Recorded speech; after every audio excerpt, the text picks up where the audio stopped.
함께 찬양 드리겠습니다. 311장 찬양하겠습니다.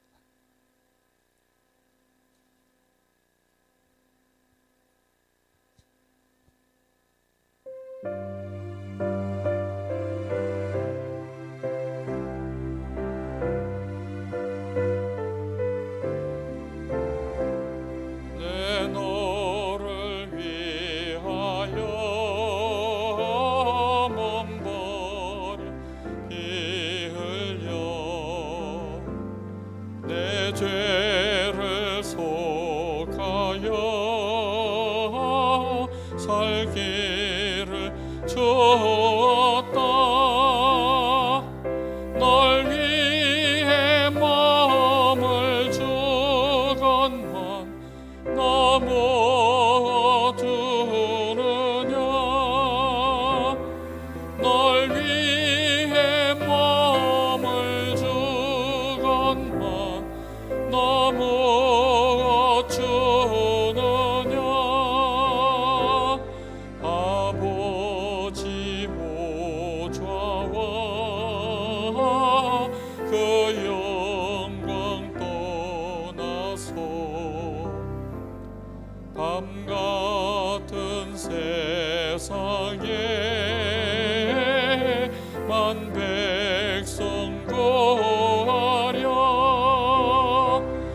내 마음을 희생했건만 너무 어떠느냐. 내 마음을 희생했건만 너무 어떠느냐. 죄 중에 빠져서 영죽을 인생을 구하려 주려고 나 피를 흘렸다.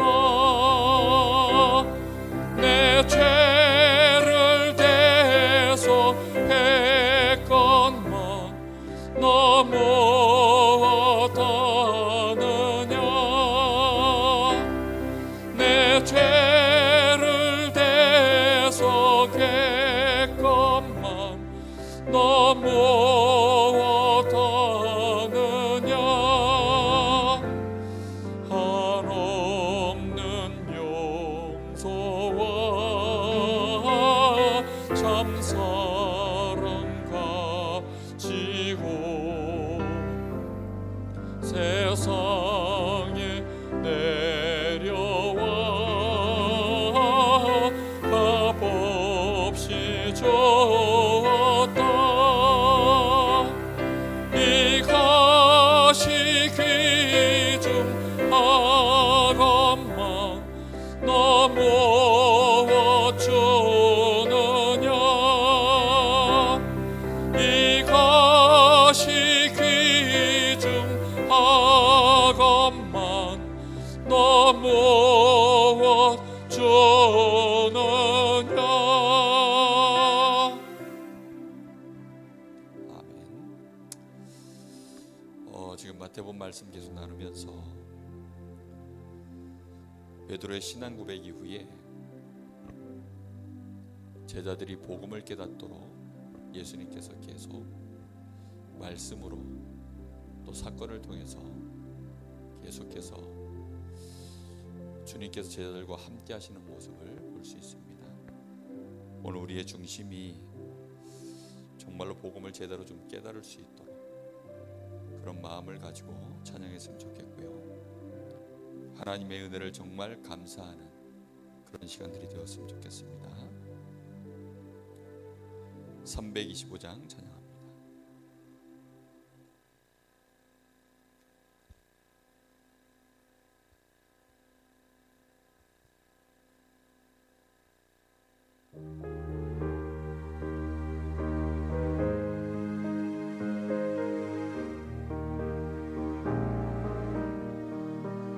예수가 함께 계시니 시험 미호나 겁없네. 기쁨의 근원 되시는 예수를 위해 삽시다. 날마다 주를 섬기며 언제나 주를 기리고 그 사랑 안에 살면서 딴 길로 가지 맙시다. 이 세상 사는 동안에 주 이름 전파하면서 무한한 복나 주시는 예수를 위해 삽시다. 날마다 주를 섬기며 언제나 주를 기리고 그 사랑 안에 살면서 딴 길로 가지 맙시다. 이 세상 친구 없어도 예수는 나의 친구니 불의한 일을 버리고 예수를 위해 삽시다. 날마다 주를 섬기며 언제나 주를 기리고 그 사랑 안에 살면서 딴 길로 가지 맙시다.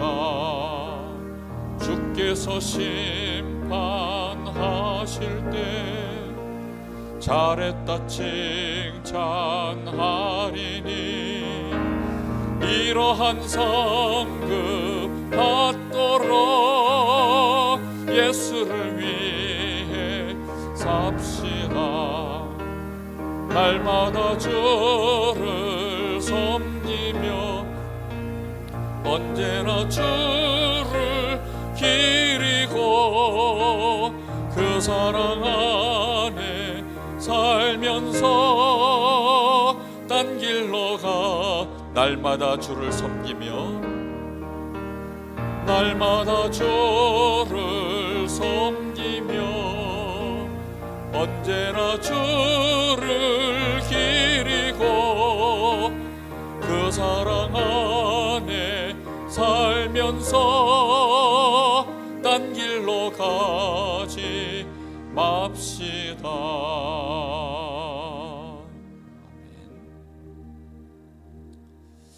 마음을 다하고 뜻을 다하고 힘을 다해서 주님을 찬양하는 이 시간 되었으면 좋겠습니다.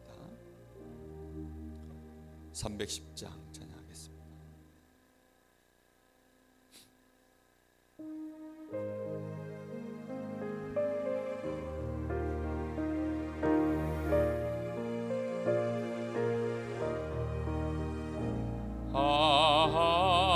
하나님의 은혜로 있을 데 없는 자 왜 구속하여 주는지 난 알 수 없도다. 내가 믿고 또 의지함은 내 모든 형편 아시는 주님 늘 보해 주실 것을 나는 확실히 아네.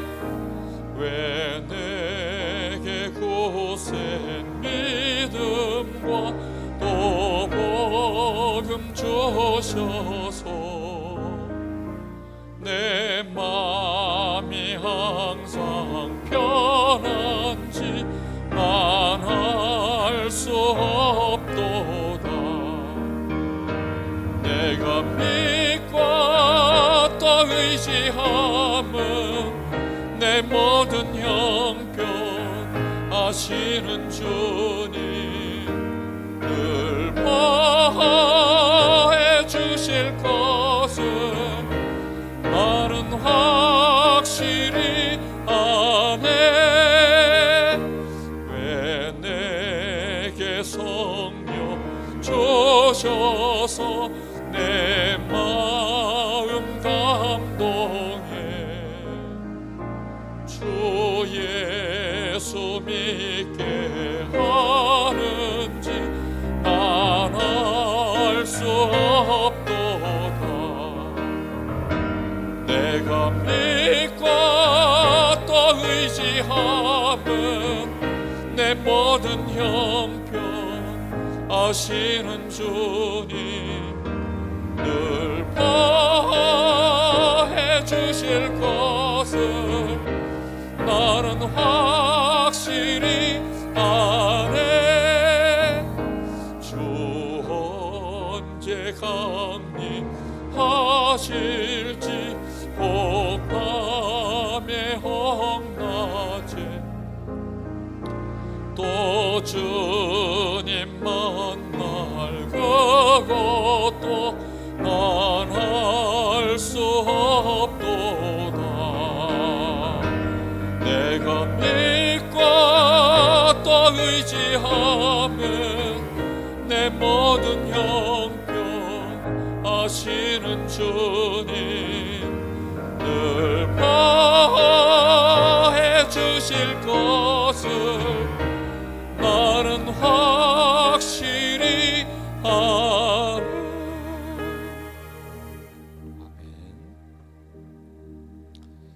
우리 312장 한 장 더 찬양하겠습니다.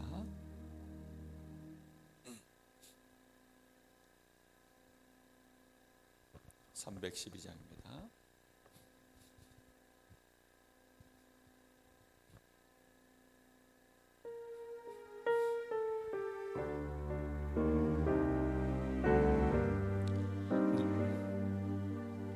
너 하나님께 이끌리어 일평생 주만 바라며 너 어려울 때 힘 주시고 언제나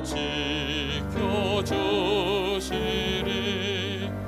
주 크신 사랑 믿는 자 그 반석 위에 서리라.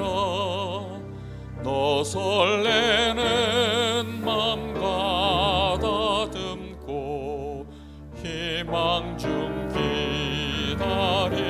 기다리면서 그 은혜로신 주의 뜻과 사랑에 만족하여라. 우리를 불러주신 주 마음에 소원하신다. 주 찬양하고 기도하며 내 본분 힘써다라. 주 약속하신 모든 은혜 내게서 이루어지리라.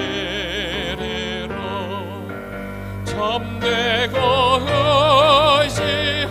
의지하는 자 주께서 기억하신. 한 번 더 합니다. 너 하나님께 이끌리어 일평생 주만 바라며 너 어려울 때 힘 주시고 언제나 지켜주시리. 주 크신 사랑 믿는 자 그 반석 위에 서리라. 너 설레는 맘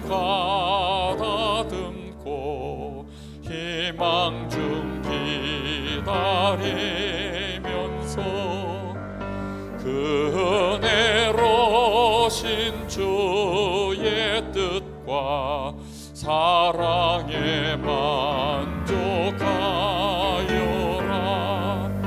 우리를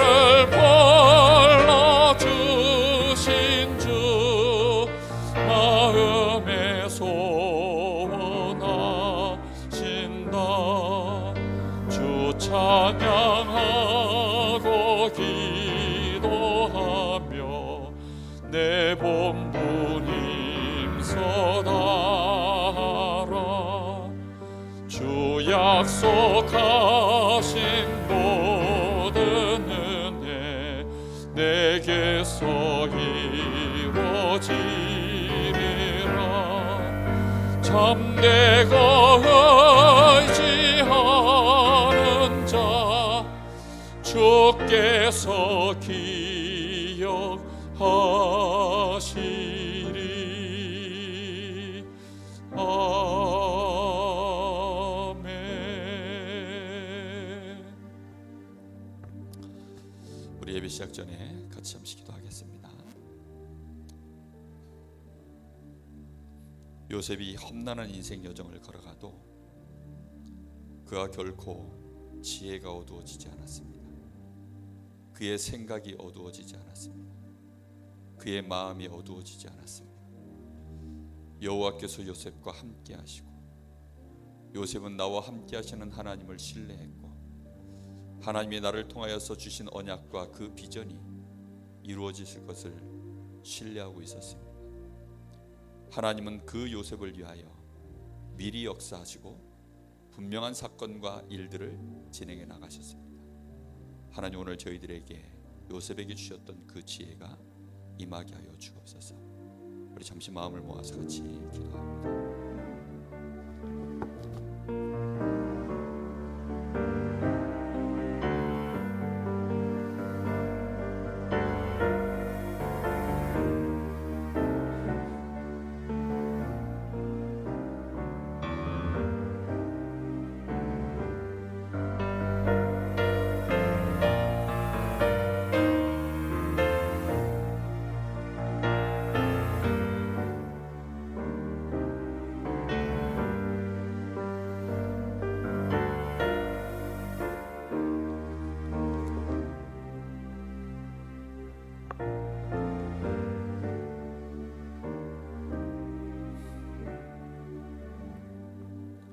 하나님 은혜를 감사드립니다.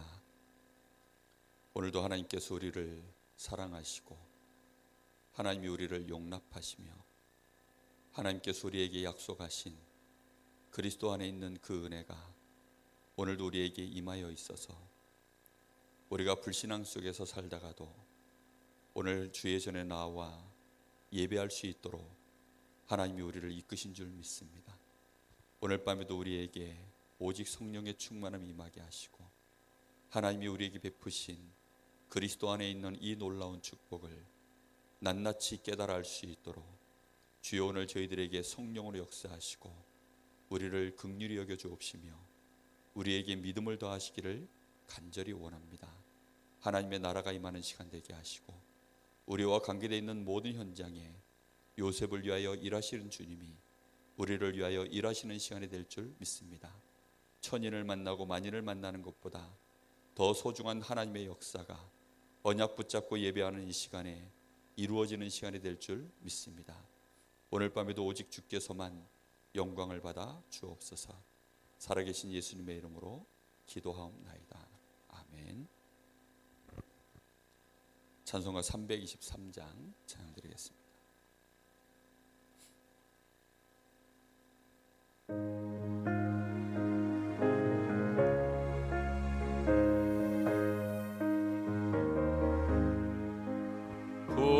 구름바다 나선이 몸 어디든지 가오리다. 괴로워나 즐거워나 저만 따라가오리니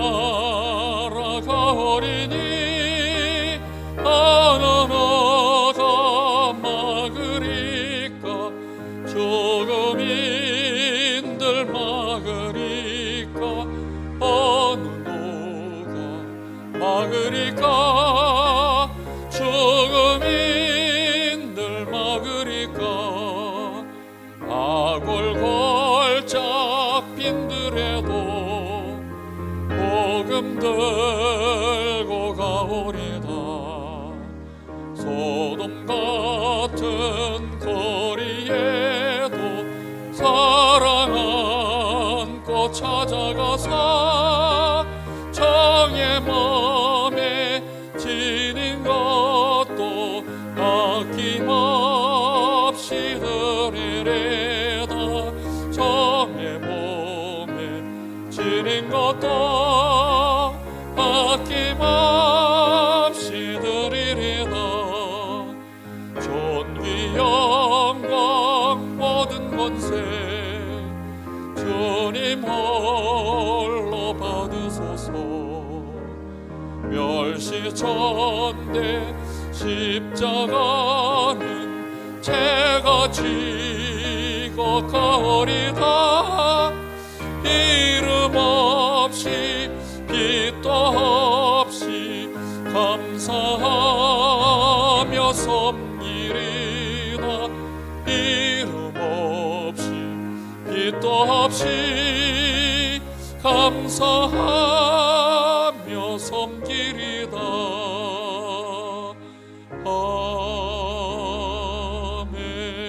아멘. 우리 다 같이 합심해서 같이 기도하겠습니다. 하나님, 저희들이 만약에 복음을 깨닫는다면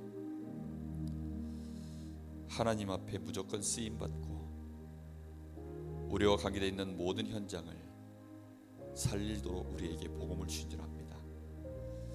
하나님, 저희들이 복음을 깨닫는 밤이 되게 해 주옵소서. 우리의 생애의 복음을 나의 것으로 누릴 수 있도록 우리의 각인 뿌리 체질이 갱신되는 은혜가 있게 하여 주옵소서. 우리가 믿음을 가지고 주신 언약을 붙잡을 수 있도록 우리의 믿음이 회복되게 하여 주옵소서. 정말로 요셉이 흔들림이 없이 그가 어떤 어려움을 만나도 그의 지혜가 어두워지지 아니하고 그가 믿음을 잃지 아니하였던 것처럼 하나님, 저희들이 어디 있든지 살리는 자 되게 하여 주옵소서. 모든 현장 치유하는 자 되게 하여 주옵소서.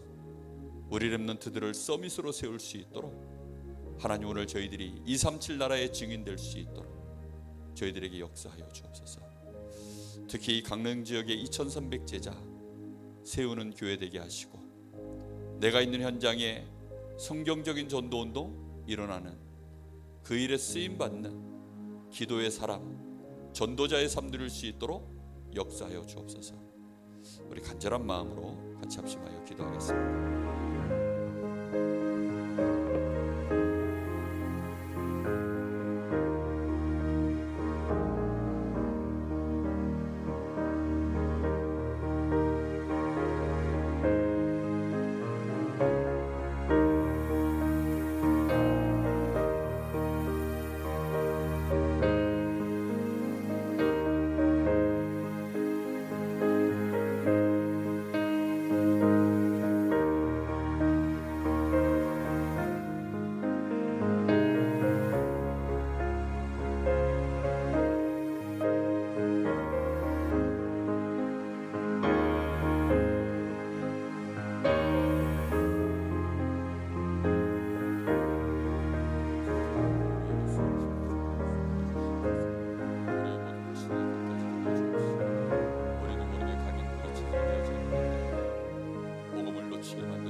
하나님 말씀 보겠습니다.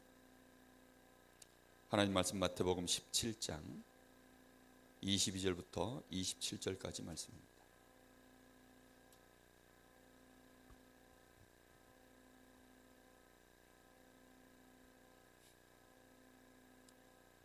마태복음 17장 22절부터 27절입니다. 우리 다 같이 합독합니다. 갈릴리에 모일 때에 예수께서 제자들에게 이르시되 인자가 장차 사람들의 손에 넘겨져 죽임을 당하고 제3일에 살아나리라 하시니 제자들이 매우 근심하더라. 가버나움에 이르니 반세계를 받는 자들이 베드로에게 나와 이르되 너의 선생은 반세계를 내지 아니하느냐. 이르되 내신다 하고 집에 들어가니 예수께서 먼저 이르시되 시몬아 내 생각은 어떠하냐. 세상 임금들이 누구에게 관세와 국세를 받느냐. 자기 아들에게냐 타인에게냐. 베드로가 이르되 타인에게니이다. 예수께서 이르시되 그렇다면 아들들은 세를 면하리라. 그러나 우리가 그들이 실족하지 않게 하기 위하여 네가 바다에 가서 낚시를 던져 먼저 오르는 고기를 가져 입을 열면 돈 1세겔을 얻을 것이니 가져다가 나와 너를 위하여 주라 하시니라. 아멘.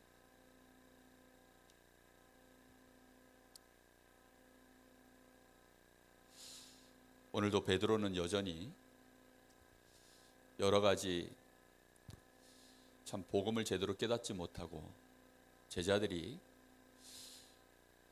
오히려 복음 때문에 예수님 때문에 매우 근심하더라. 이런 말씀이 지금 나오고 있죠. 그러거나 말거나 예수님은 오직 은혜로 제자들과 함께 하고 계시는 줄로 믿습니다.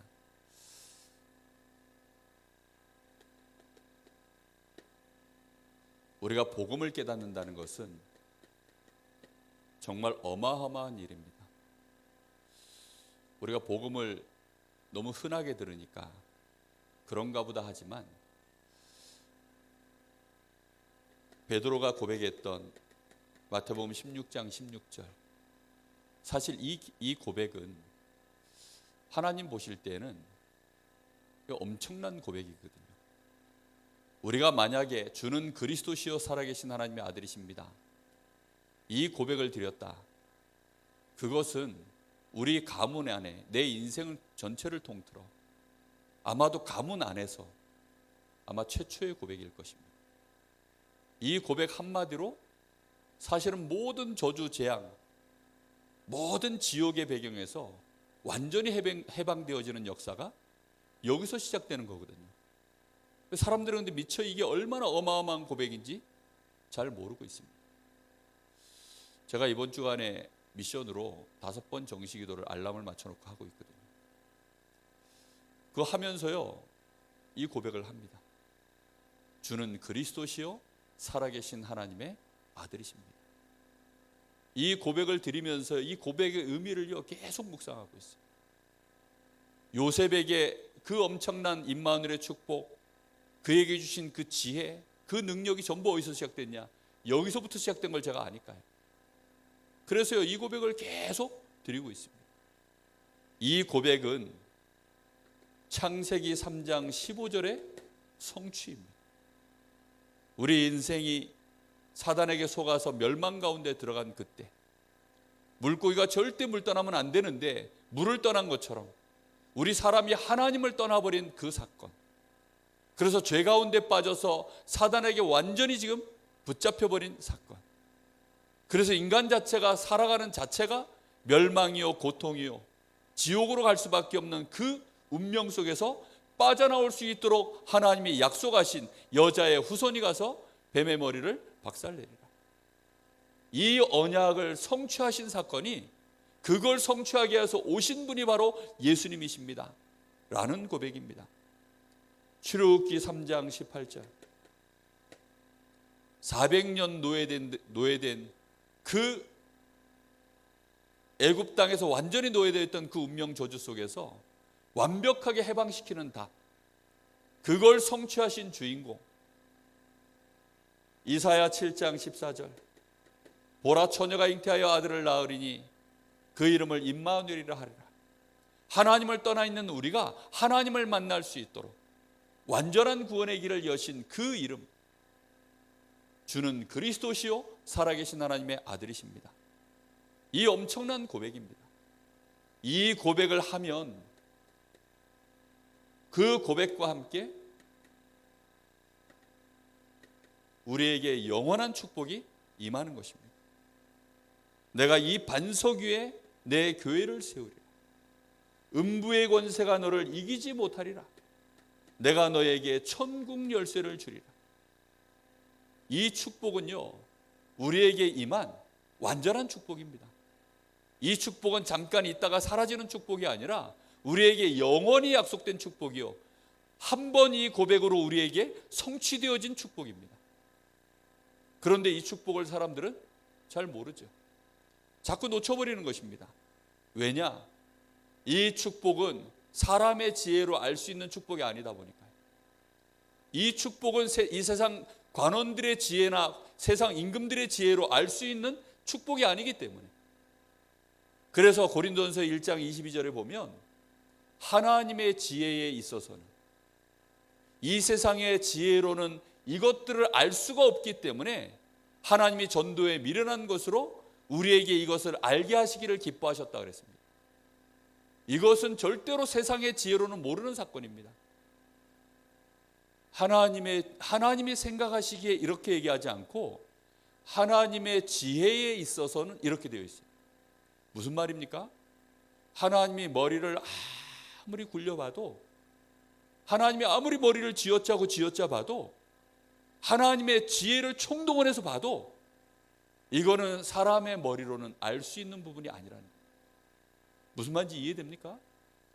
그냥 하나님이 대충 계산해 보니까 안 될 것 같다, 이게 아니고요.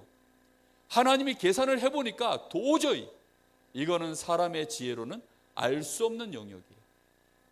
그래서 바요나 시몬아 네가 복이 있도다, 이것을 알게 한 것은 혈과 육이 아니요 하늘에 계신 내 아버지가 이것을 너에게 알게 하셨느니라. 오직 성령의 감동으로 우리가 이것을 알게 되었기 때문에, 여러분, 성령의 감동이 지속되지 않는 한 이거 모릅니다. 그래서 우리 주님이 제자들과 육신을 갖고 있는 동안에는 계속 깨닫게 하려고 함께 하시는 것입니다. 주님이 떠나가시고 난 이후에는 이제 어떻게 우리에게 알게 하시죠? 보혜사 성령이 우리 안에 임하여서요, 우리를 보호하시고 자꾸만 실수하고 무너지고 멸망받을 수밖에 없는 우리의 체질 속에서 우리를 보호하시고, 그리고 우리에게 은혜로 계속 우리를 축복하시고, 그러면서 가르치시는 그 보혜사, 그 성령의 감동이 계속 있어야만 이 복음을 깨닫고 누리는 것이지 절대로 다른 방법으로는 되어지는 것이 아닙니다. 여러분, 그래서 기도하지 않으면, 이 복음을 내가 정말로 깨닫고 누리도록 집중하지 않으면, 성령의 은혜를 구하지 않으면 알 수 없는 영역입니다. 훈련을 많이 받았다고 해서 되는 게 아니에요. 분명히 여러분, 그래서 이 복음 누리도록, 이 그리스도를 알도록 하나님 앞에 간절히 기도하셔야 돼요. 하나님, 나에게 은혜를 주십시오. 정말로 이 복음을 알게 해 주십시오. 이 어마어마한 축복이 나에게 와 있는데 이걸 내가 모르고 있습니다. 이걸 몰라서 근심하고 염려하고 그렇거든요. 정말로 이 은혜가 우리에게, 이 복음이 깨달아지도록 꼭 하나님 앞에 이번 주간에 기도하는 한 주간이 되시기를 예수님의 이름으로 축복합니다. 오늘 말씀해 보니까 제자들이 그냥 근심한 게 아니라 어떻게 근심했다고 나옵니까? 매우 근심하다. 무슨 얘기를 듣고 근심했습니까? 예수님이 십자가를 지시고 또 사람들 손에 넘겨져서 죽임을 당하고 제3일에 다시 살아날 것을 말하니까 그걸 듣고 근심했다. 그냥 근심한 게 아니라 어떻게 근심했다고요? 매우 근심했다.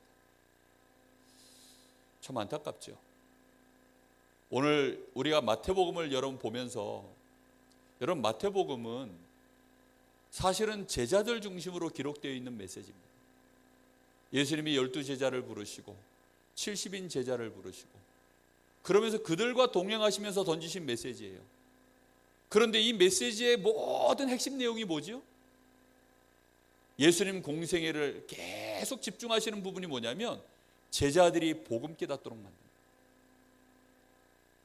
정말로 예수님 십자가 지시 거의 앞부분까지는, 공생애 한 3년까지는 예수님이 누군지를 보여주는 성경에 있는 모든 예수님에 대한 이 예언들을 성취시키는 일을 위해서 예수님이 모든 행적을 다 진행하셨죠.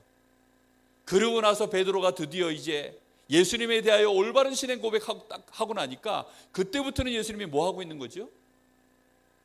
이제 복음의 가장 핵심된 메시지를 던지고 계시는 겁니다. 내가 십자가를 지고 부활해야만 그리스도의 일이 완성될 것에 대해서 예수님이 계속 말씀하고 있는 겁니다. 그런데 제자들이 그걸 못 알아들어요. 이 부분이요, 왜 못 알아듣겠습니까?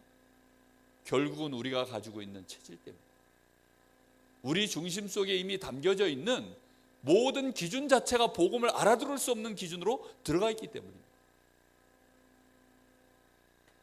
제자들이 근심하는 이유, 예수님이 죽으실 것, 절대 예수님은 죽으면 안 되거든요.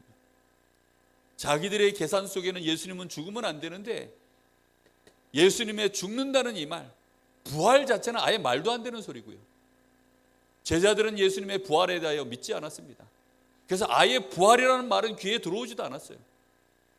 문제는 예수님이 죽으신다 하니까 이게 너무 자기들한테는 안 되는 거죠. 이런 베드로가 예수님을 말리죠. 그렇게 말리는 베드로를 보고 예수님이 뭐라 그랬습니까? 사탄아. 베드로 보고 하신 얘기가요, 사탄아라고 했습니다. 원래 우리의 체질은요, 사단 충만입니다. 여러분, 그래서 자기 자신을 보고 실망하지 마세요. 우리는 다 성정이 똑같은 사람들입니다. 그렇죠? 베드로나 나나. 안 그렇습니까? 저는 요즘 이 마태복음 이 부분 읽으면서요, 어디하고 똑같다고 느끼냐면 출애굽기 이스라엘 백성들 홍해 건너고 난 이후에 하는 짓거리하고 똑같다. 뻑하면 불신앙하고 뭐 일만 터지면 또 원망하고. 지금 베드로가요, 도저히 제자들이 예수님이 누구신지 고백도 해놨지만 모르는 겁니다. 왜요? 사람의 지식으로는 알 수가 없어요. 천하 없는 베드로를 할지라도 원래 체질은 복음을 알아들을 수가 없다니까요. 복음을 절대 모르고 오히려 복음에 반대되어지는 쪽으로만 자꾸 움직이는 게 그게 원래 우리 체질입니다. 그러나 예수님은 끝까지 이 제자들을 계속 포기하지 않고 함께 하시는 거죠. 우리의 체질은 어떻게 되어 있느냐? 딱 나 중심, 육신 중심, 성공 중심. 사단이 우리에게 만들어 놓은 함정이죠. 우리는 여기에 빠져서 모든 것을 보다 보니까 예수님도 딱 요 함정 안에서, 요 틀 안에서 예수님을 쳐다보는 겁니다. 사람들은 이걸 원합니다. 육신적인 성공. 당장 어디가 편해지길 원하냐? 육신적으로 편해지길 원해요. 당장 뭐 하길 원하냐? 성공하길 원합니다. 결국은 나 중심 되기를 원하는 게 우리 인생의 원래 체질입니다. 이 체질을 그대로 가지고 어떻게 복음을 이해할까요? 그럼 불가능한 겁니다. 마치 이런 거예요. 영어를 전혀 모르는 사람이, 한국말밖에 못하는 사람이 영어로 써진 글귀를 이해할 수 있겠습니까? 체질 자체가 한글이에요, 한글. 근데 영어로 써진 글귀를 어떻게 이해합니까? 더군다나 그게 영어로 써진 논문이라면, 막 엄청난 어려운 막 전문 용어가 들어있는 논문이라면 이해하겠습니까? 우리 체질이 딱 이렇기 때문에 복음을 도저히 이해할 수 없어요. 그런 걸 아시고 오직 하나님의 은혜로, 하나님의 감동으로, 성령으로 우리에게 알게 하시는 줄로 믿습니다. 여러분, 절대 그래서 복음을 자꾸 놓치고 나도 모르게 또 옛 체질에 빠지는 것 때문에 두려워하지 마시기 바랍니다. 우리 지난주 봤죠? 세대 자체가 어떤 세대라고요? 믿음이 없고 폐역한 세대다. 그렇습니다. 예수님이 주신 이 축복에 대해서는요, 별 관심이 없어요. 그리고 이때 당시에는 누가 주된 세력입니까? 바리새인들. 바리새인들은 율법주의자들입니다. 올바르게 행동해야 돼요. 폼도 제대로 나야 됩니다. 뭔가 대단해 보이는 조직과 실제 인품과 실력과 능력을 갖추고 있어야 됩니다. 그러니 이 제자들이 자신들을 볼 때에는요, 너무 보잘것없어 보이는 거예요. 믿음으로 뭘 행한다는 자체가 자기들하고는 안 맞는 짓인 겁니다. 왜요? 바리새인들은 대단하게 행해가지고 성공했기 때문에. 그들의 성공 자체는요 굉장하지만 사실은 믿음과는 아무 상관없는, 복음과는 전혀 상관없는, 사실은 마귀의 자녀인, 근데 그게 안 보이는 거죠. 오직 믿음으로만 이걸 볼 수 있는 시대 자체가 그렇습니다. 마태복음 26장에 보면 여기에 가룟 유다가 예수님을 파는 사건이 나옵니다. 그래서 이제 대제사장의 종들이 쫓아와서 예수님을 붙잡아 가는데, 그때 베드로가 뭐 하죠? 또 칼을 들고 그 대제사장의 종의 귀를 잘라버리는 사건이 일어납니다. 예수님 못 붙잡아 가게 하려고요.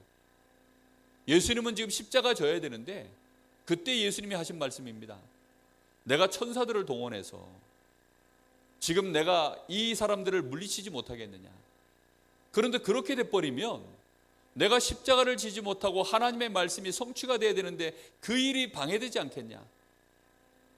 제자들은 마지막 순간까지도 사실은 예수님이 지금 어떤 분인지를 잘 모르는 거예요. 여러분, 자녀들을 위해서 기도하시기 바랍니다. 정말로 우리 후대들이 복음을 깨닫기만 하면 끝납니다. 이 축복 자체는요 완전한 축복이에요. 어느 곳에 있어도 절대 무너지지 않습니다. 왜요? 반석 위에 세워진 주님의 교회이기 때문에. 주님이 직접 세우신 교회를 무너뜨릴 자가 없습니다. 요셉을 감히 누가 무너뜨릴까요? 그 축복이 언제 임하느냐? 정말로 복음 깨닫는 자에게 임하는 것입니다. 제자들이 이 복음을 깨닫기 전에는 이 축복이 와 있는데도 불구하고 계속 실수하고 심지어는 예수님을 3번 부인하고 도망가죠. 마지막 순간에 이 베드로는 예수님을 결국 3번 부인합니다. 부인한 걸로 끝나지 않고 예수님 십자가 지시니까 그때 예수님 죽은 것을 확인하고 나서는 제자들이 전부 어떻게 합니까? 뿔뿔이 다 흩어져서 원래 자기 있었던 자리로 다 돌아가 버려요. 그게 원래 우리의 모습입니다. 여러분, 한 일주일, 아니 더 길게 잡아서 뭐 한 달? 저는 한 일주일씩이나 그래 본 적이 없어서 잘 모르겠습니다. 근데 한 이틀만 전혀 말씀도 안 보고 기도도 안 하고 이러면 원래대로 돌아가는 것 같아요, 사람이. 하나님 은혜가 아니면요 우리 체질 절대 안 바뀝니다. 우리가 가지고 있는 원래 우리의 근성 자체가요 딱 지옥 배경이에요. 마귀에게 속기가 딱 좋아요. 노는 게 훨씬 좋죠. 이 육신 중심 얼마나 좋습니까? 육신이 즐거우면요 시간 가는 줄 모릅니다. 제가 예전에 기도 못할 때에는요 기도하는 게 얼마나 어렵던지. 유튜브 같은 경우는요 그 짧은 거 한 15분짜리 이런 거 2편 보면 30분 후딱 지나가잖아요. 새벽 예배 나와가지고요 30분 여러분 집중해서 기도해 보려고 하십시오. 시간 안 갑니다. 그렇죠? 우리 체질은요 안 맞아요, 복음하고 진짜. 그래서 하나님이 우리에게 오직 은혜로 이 축복을 주신 줄로 믿습니다. 자, 오늘 예수님이 베드로에게 베푸시는 은혜를 보십시오. 지금 오늘도 여기 보면 성전세 때문에 가버나움에 이르니 반세겔 받는 자들이 베드로에게 나와 이르되, 이 반세겔 받는 자란 말은 성전세를 말합니다. 출애굽기 30장 13절에 보면 성전을 지어놓고 성막을 지어놓고 이제 우리의 속죄를 위해서 반세겔씩을 내도록 만들었어요. 20세 이상 남장은. 그러니까 남자들은요 20세 이상이면 다 반세겔을 내야 되는 거예요. 반세겔이 얼마냐면 한 세겔이 4데나리온입니다. 한 데나리온이 성인 남성이 하루 일하는 품삯이에요. 요즘 보통 이제 한 10만 원씩 받지 않습니까? 그럼 40만 원이죠. 한 데나리온이면. 4데나리온이면. 그럼 반세겔이면 20만 원을 말하는 거예요. 그러니까 20만 원의 성전세를 지금 내라는 겁니다. 베드로가 돈이 없는 거지. 그런데 이 성전세를 내야 되는데 예수님이 지금 뭐라고 얘기하죠? 임금이 이 세를 받는데 여기 말씀해 보니까 관세나 국세, 세상 임금들이 누구에게서 관세나 국세를 받느냐? 타인에게냐 자기 아들들에게냐? 누구에게 받습니까? 타인에게 받죠. 그런데 예수님이 누가복음 2장 49절에 보면 예수님 어릴 때 있었던 사건입니다. 예수님이 이 부모님이 이제 예수님이 따라오는 줄 알고 고향으로 돌아가는데 예수님이 안 보여요. 그래서 막 예수님 찾아왔는데 예수님이 성전에서 막 이제 얘기를 하고 있는 겁니다. 그때 예수님이 뭐라 그러냐? 내 아버지의 집에, 성전을 가리켜 하는 말씀이 내가 내 아버지의 집에 있어야 하는 줄을 알지 못하였나이까. 성전이 누구의 집입니까? 내 아버지의 집. 다시 말하면 예수님이 누구의 아들이라는 겁니까? 하나님의 아들이라는 거예요. 그러면 예수님은 성전세를 내야 됩니까? 안 내야 됩니까? 안 내도 되는 거죠.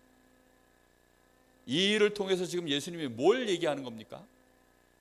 주는 그리스도시요 살아계신 하나님의 아들이십니다. 지금 베드로는 전혀 감각이 없어요. 자기가 고백해놓고도 예수님이 누군지를 전혀 모르는 것입니다. 예수님께 와가지고 이렇게 얘기하죠. 예수님이 바로 하나님의 아들이신데 이 성전의 주인이 하나님이시고 당신은 하나님의 아들이시면 성전세 면제 아닙니까? 이래야 될 것인데 베드로는 지금 근심이 가득한 거예요. 왜죠? 돈 20만 원이 어디서 나옵니까? 뿐만 아니라 예수님 것도 내야 되고 자기 것도 내야 되니까 40만 원을 당장 내야 되는 거예요. 그러니 베드로가 그것 때문에 지금 고민하고 있는데 예수님이 주시는 메시지가 이 메시지인 거예요. 내가 하나님의 아들이기 때문에 내가 성전의 주인이다. 내가 바로 그리스도다. 내가 하나님의 아들이다. 바로 지금 그 얘기를 하고 있는 것입니다. 예수님은 계속 제자들에게 예수님이 누구신지에 대해서 복음을 깨닫게 하려고 사건을 통해서 문제를 통해서 제자들이 못 깨닫는 걸 가지고 책망하시는 게 아닙니다. 계속 알게 해 나가시는 거예요. 여러분, 우리가 작은 문제 만나가지고 불신앙할 때 많죠. 나도 모르게 또 염려하고 근심할 때 많죠. 염려하고 근심할 때마다 우리 주님께서 우리에게 은혜로 그런 사건들을 통해서 깨달아가게 하시는 줄로 믿습니다. 여러분, 조금만 믿음 가지고 하나님 앞에 기도하세요. 그래서 진짜 조금만 주님이 나와 함께 하심을 누리시길 바랍니다. 그러면 복음을 알게 되어 있어요. 정말로 주가 그리스도시구나. 모든 문제 해결자시구나. 내 모든 문제가 끝났구나. 그게요, 내 마음속에서부터 깨달음으로 성령의 감동으로 올라오면 그때부터 흑암권세 다 무너집니다. 내 인생이 반석 위에 서 있구나. 내가 하늘 배경 위에 있는 자구나. 이걸 진짜 알게 될 줄로 믿습니다. 그런데 예수님이 왜 지금 성전세를 굳이 저 물고기를 잡아서 그 입에 있는 동전을 꺼내서 성전세를 내라고 합니까? 실족치 않게 하기 위해서. 그들이 실족하지 않게 하기 위해서 성전세를 내라는 겁니다. 지금 성전세 받는 사람들이 실족하면 어떤 일이 벌어집니까? 예수님 때문에 지금 성전세 안 내겠다고 예수님이 얘기를 해버리면 이 사람들이 지금 이해할까요? 절대 이해 못하죠. 예수님은 아직 시간표가 되지 않았습니다. 예수님이 십자가 지시려면 아직까지 좀 더 기한이 남았어요. 그런데 이거 가지고 나는 하나님의 아들이고 성전의 주인이 나니까 내가 성전세 안 내겠다 이러면 뭐가 돼버리죠? 요즘 말로 또라이 되는 겁니다. 신성모독 돼버리는 거예요. 그러기 때문에 엄청난 핍박이 올 수 있고 제자들이 그것 때문에 또 위협을 느끼고 예수님 못 쫓아오니까 그래서 예수님이 실족치 않게 하려고 성전세를 낸 겁니다. 제자들을 보호하시는 조치인 거죠. 예수님은 끝까지 제자들을요 보호하시고 깨닫게 하시고 그러면서 또 은혜를 주시고 그게 부름받은 자의 축복입니다. 자, 오늘 우리가 예수 믿는 이유, 왜 우리가 예수를 믿습니까? 예수를 믿는 이유가 예수님이 우리를 부르신 이유와 같다면 그것은 올바른 믿음입니다. 그런데 많은 사람들이 자기는 예수를 믿지만 예수님이 우리를 부르신 이유와 안 맞는 믿음을 가진 사람이 대부분이에요. 제자들도 지금 딱 그래요. 이 제자들이 가지고 있는 각인, 뿌리, 체질 자체가 자꾸만 뭐 중심으로 빠지는 거예요? 육신 중심으로, 성공 중심으로. 어쩔 수가 없는 거죠. 그게 숨은 동기예요. 제자들 속에 깊이 이미 들어가 있는 겁니다. 뽑아낼 수 있습니까? 불가능합니다. 뽑아낼 수가 없어요. 당장 뒤에 마태복음 18장 가면 또 제자들이 하는 얘기입니다. 천국에서 누가 제일 큽니까? 그러니까 맨날 제자들 관심사는 그런 거예요. 가지고 있는 궁금증이 그런 거밖에 안 떠오르는 겁니다. 모 눈에 뭐밖에 안 보인다고. 그렇게밖에 안 보이는 거죠, 그냥. 그러거나 말거나 예수님은 제자들을 부르실 때 왜 부르셨습니까? 우리의 지혜로는 절대 모르니까요. 그리스도 고백하는 그 순간에 우리를 완전하게 구원하시기 위해서 우리를 부르신 줄로 믿습니다. 정말로 이 사단의 권세 가운데, 모든 이 죄의 저주 가운데서, 지옥의 배경 속에서 우리를 완벽하게 건져내신 줄로 믿습니다. 그 정도가 아니라 우리를 하나님의 자녀가 되는 권세를 주시려고 우리를 구원해 내신 줄로 믿습니다. 이게 우리를 주님께서 부르신 이유예요. 우리를 찾아오신 이유입니다. 예수님이 직접 제자들을 일일이 다 찾아가셨죠. 우리가 예수님을 나의 구주로 영접할 때 주께서 성전으로 우리 마음 문 앞에 성령으로 오셔서 우리의 마음 문을 두드리시고 우리의 마음 문을 열고, 우리가 마음 문을 열 때 주께서 우리 안에 들어오셔서 우리와 함께하게 되신 줄로 믿습니다. 그때부터 우리는 완전한 구원의 축복을 받은 자들입니다. 구원의 축복만 주시려고 우리를 부르셨습니까? 아닙니다. 우리를 부르신 이유가 우리를 전도자로 세우시려고, 우리를 전 세계를 복음할 선교의 주역으로 세우시려고. 그래서 마태복음 4장 19절에 나를 따라오느라 내가 너희로 사람 낚는 어부가 되게 하리라. 우리는 나밖에 모르고 내 앞가림조차 하기도 버거워 보이는데 예수님은 뭐라고 얘기하십니까?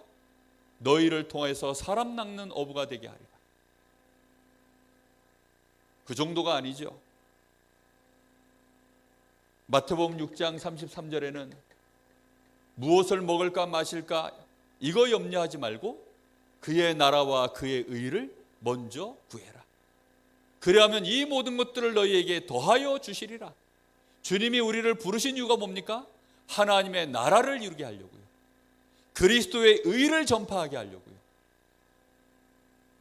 마태복음 28장 16절에서 20절.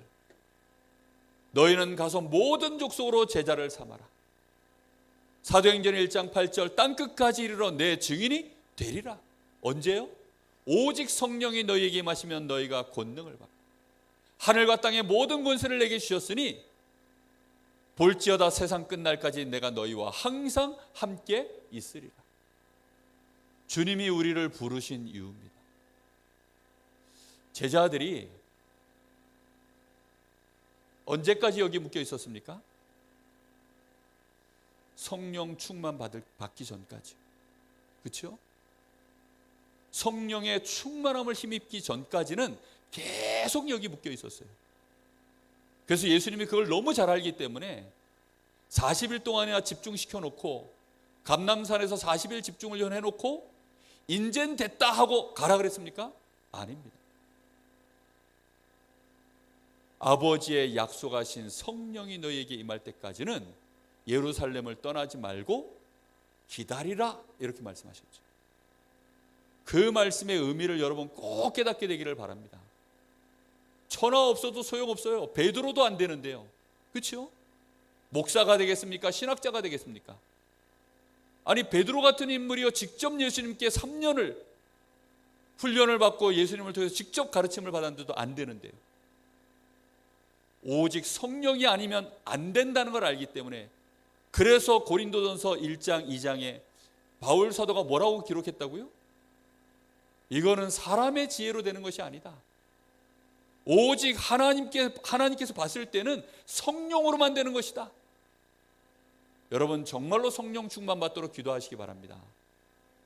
여러분 기도 외에는 이런 유가 나가지 않아요.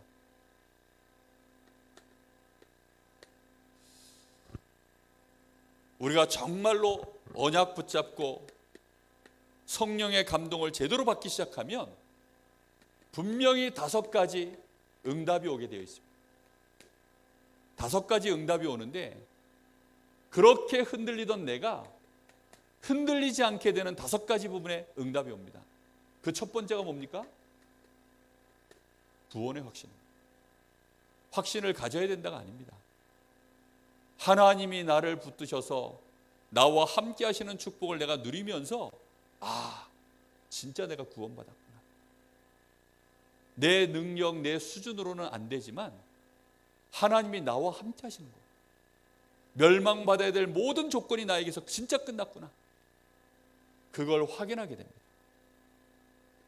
나는 여전히 체질이 딱 죄를 좋아하는 죄 체질 아닙니까?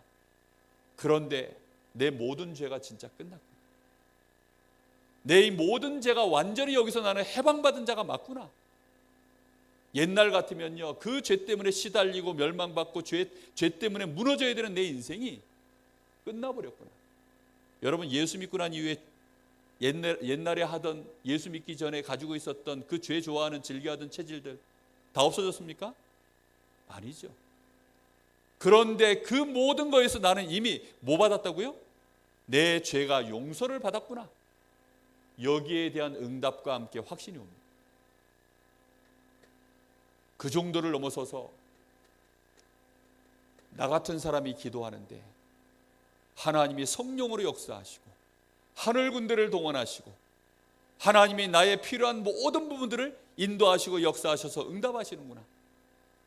이런 확인이 되어지기 시작합니다. 이거는요 교리적인 확신이 아닙니다. 아무리 교리로 내가 한다고 한들 어떻게 안 흔들립니까?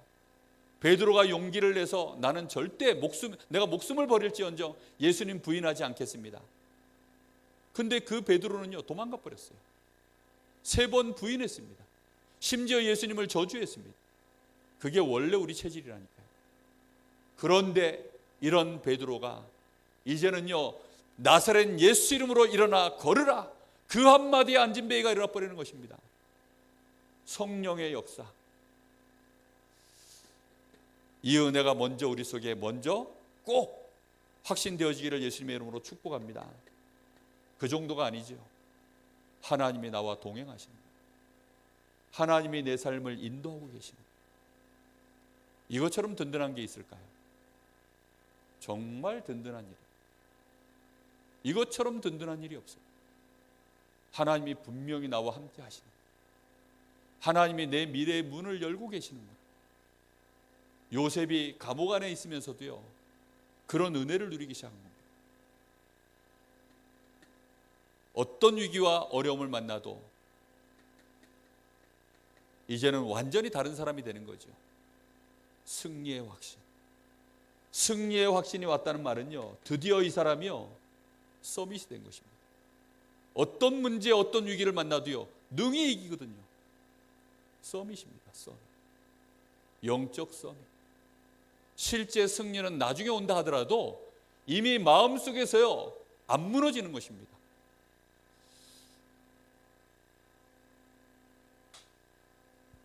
우리는 지금 과정 속에 있습니다.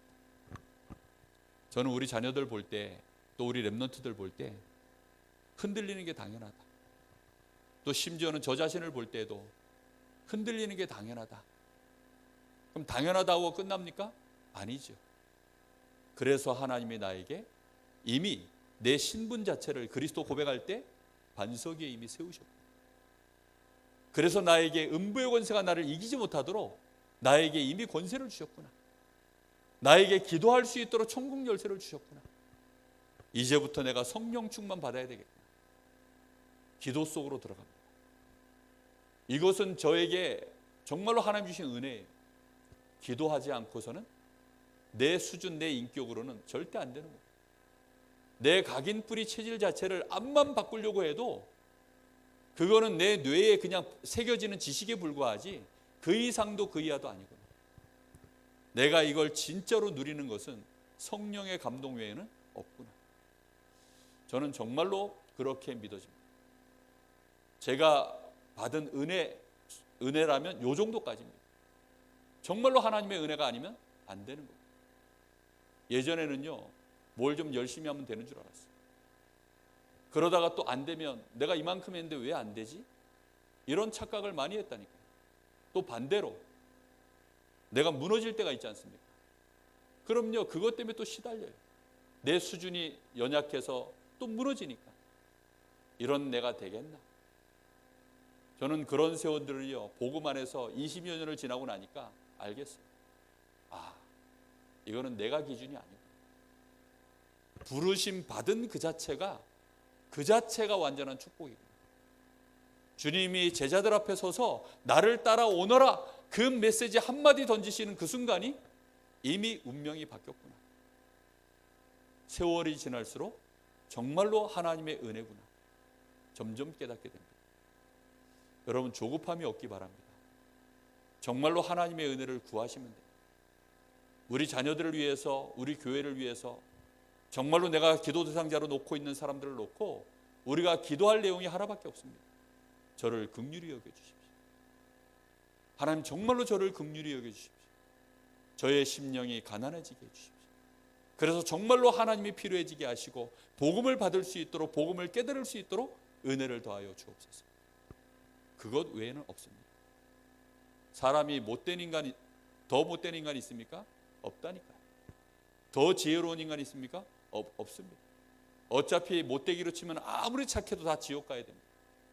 아무리 똑똑해봐야 어차피 복음 못 깨달아요. 복음 깨닫는 것은 하나님의 은혜. 우리가 정말로 아무리 착해도 지옥 가야 될 인생인데 구원받는 것은 오직 하나님의 은혜. 너희가 그 은혜로 인하여 믿음으로 구원을 얻었다 그랬습니다. 이런 귀한 은혜가 우리에게 임하도록 성령으로 역사하여 주옵소서. 간절히 그 기도가 계속되시기를 정말로 예수님의 이름으로 축복합니다. 우리가 잡심에서 한번 기도하겠습니다.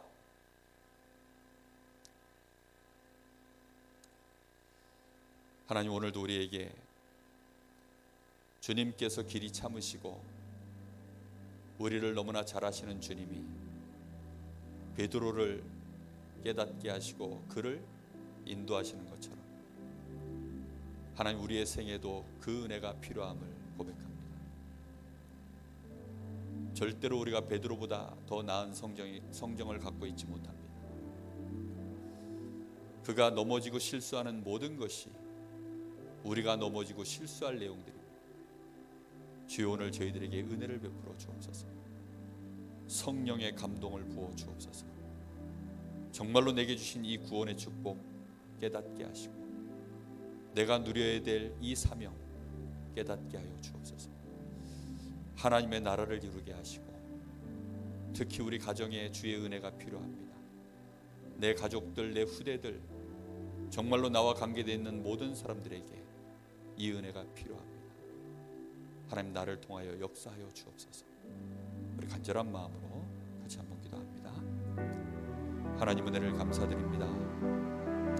오늘도 하나님, 저희들에게 말씀을 주셔서 하나님 말씀 가운데 우리의 체질을 알게 하신 하나님, 우리의 수준과 우리의 능력과 우리의 지식은 절대 이 복음을 깨달을 수 없기에 오늘도 하나님 앞에 간절히 간구합니다. 오직 주께서 은혜로 제자들과 함께 하셨던 것처럼 오늘 저희들에게 그 은혜가 필요합니다. 보혜사 성령의 역사하심이 오늘 우리를 보호하셔야만 우리가 죄 가운데서 저 지옥의 배경 속에서 사단의 권세 아래서 우리가 능히 승리할 수 있음을 고백합니다. 주여, 주께서 우리에게 은혜를 베풀지 아니하시면 우리가 가지고 있는 공로가 아무것도 없기에 우리가 주님 앞에 설 수 없음을 고백합니다. 주께서 우리를 깨우쳐 주시지 아니하시면 이 복음을 어찌 우리가 감히 알 수 있겠습니까?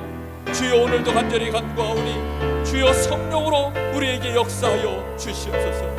능히 하나님의 깊은 것까지라도 통달하시는 주의 은혜가 하나님께로 온 영을 받지 아니하고서는 하나님이 우리에게 은혜를 주신 것들을 알 수 없기에 육에 속해 있는 우리가 어찌 이것을 알 수 있겠습니까? 주여, 오늘도 간절히 간구하오니 하나님, 저희들에게 오직 성령으로 충만케 하여 주시옵소서.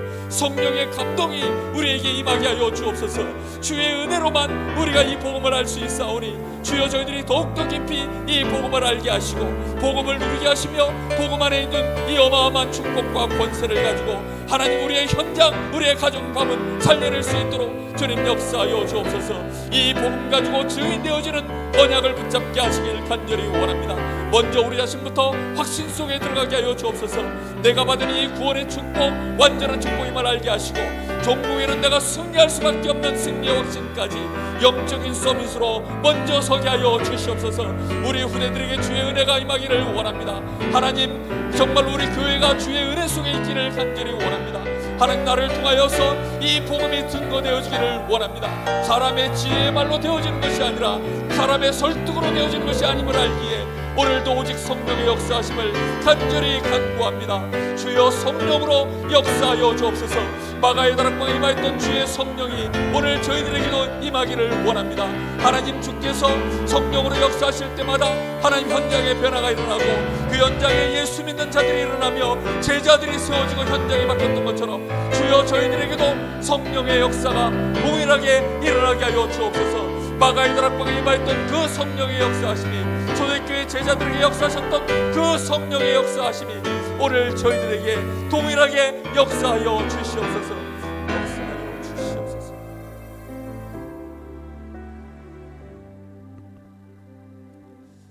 하나님, 감사합니다. 그리스도의 십자가와 부활로 인하여 우리는 여전히 근심하며 그게 무엇인지 알지 못하여 우리도 모른 채, 우리도 모르게 또 세상 것 가지고 우리의 숨은 동기를 채우려고 우리는 몸부림치며 세상 즐거움에 빠져 그것에 우리의 모든 것들을 집중하며 우리는 이날까지 그렇게 살아갈 수밖에 없는 연약한 자들임을 고백합니다. 주여, 오늘 저희들을 긍휼히 여기시고 제자들에게 은혜를 베푸신 것처럼 저희들에게도 동일한 은혜를 베풀어 주옵소서. 제자들의 연약함을 아시고 아버지의 약속하신 성령이 너에게 임할 때까지 예루살렘을 떠나지 않도록 도망간 제자들을 다시 찾아가시고 그들을 다시 불러 모으셔서 다시금 언약을 주셨던 주님이 오늘 저희들에게 그 은혜를 주시기를 간절히 원합니다. 우리의 마음이 세상으로 나아가고 우리의 생각이 세상 것에 묶여 있고 하나님, 우리의 영적인 상태가 무너져 있음을 아시는 주여, 오늘 간절히 간구하오니 우리에게 먼저 주의 은혜가 임하게 하시고 우리 후대들 앞에 증인으로, 우리 모든 성도들 앞에 증인으로, 특히 저 불신자들 앞에 증인으로 설 수 있도록 오늘 저희들에게 성령의 충만함을 주시고 성령의 능력이 우리를 통하여 나타나게 하옵소서. 하나님의 나라가 이루어지는 일에 쓰임받는 증인되게 하옵소서. 예수가 그리스도 되심을 증거하는 증인되게 하옵소서. 성령의 능력으로 말미암아 하나님의 나와 함께 하심을 보이는 증인되게 하옵소서. 살아계신 예수님의 이름으로 기도하옵나이다. 아멘. 하늘에 계신 우리 아버지여, 이름이 거룩히 여김을 받으시오며 나라의 마옵시며 뜻이 하늘에서 이룬 것 같이 땅에서도 이루어지이다. 오늘날 우리에게 일용할 양식을 주옵시고 우리가 우리에게 죄 지은 자를 사하여 준 것 같이 우리 죄를 사하여 주옵시고 우리를 시험에 들게 하지 마옵시며 다만 악에서 구하옵소서. 나라와 권세와 영광이 아버지께 영원히 싸움나이다. 아멘.